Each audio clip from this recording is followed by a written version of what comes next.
Skadooba-doo-bop, Friend Shop. Hey, and welcome back out to the Friend Shop and to another Toolbox Tuesday. Today we are going to be going over my jeweler's saw. Now, jeweler's saws are very similar to coping saws. Sometimes the term is interchangeable. But the main thing about the jeweler's saw is not only does it have a really wide throat here, but it uses incredibly thin little blades. Now, these are excellent for making small, detailed cuts and incisions, and removing tiny little parts very precisely.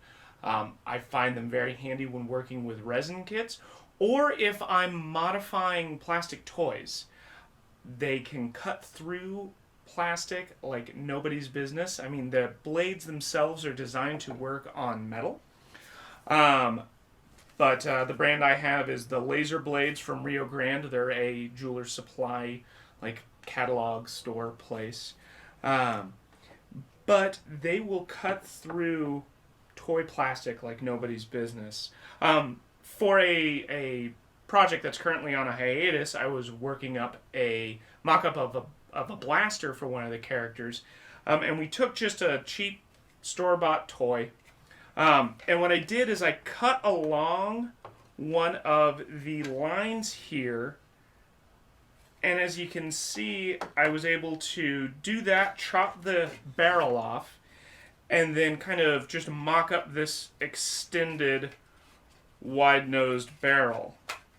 You know, it's still using the geometry of the original gun, but I was able to get that thin little cut in there without really damaging or compromising the rest of the aesthetics of the piece, because for a cheap grocery store dart gun, it's got a lot of nice little greeblies already worked into it, and I didn't want to go through with a hacksaw and overcut and end up having to go back and sand. So for things like that, like if you're working on Nerf mods, anything where you're trying to chop up some toys and you need to make really thin cuts, definitely go for a jeweler's saw.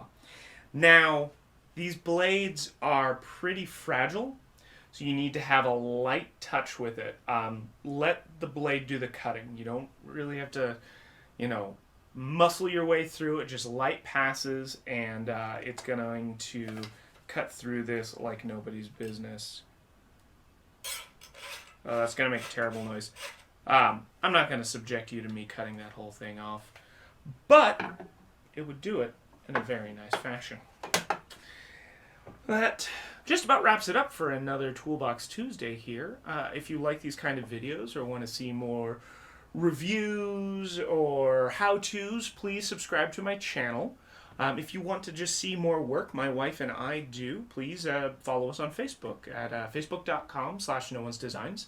You can follow us on Twitter at noonesdesigns, or just go and check out our website, noonesdesigns.com. Anyways, thanks, and have a great one.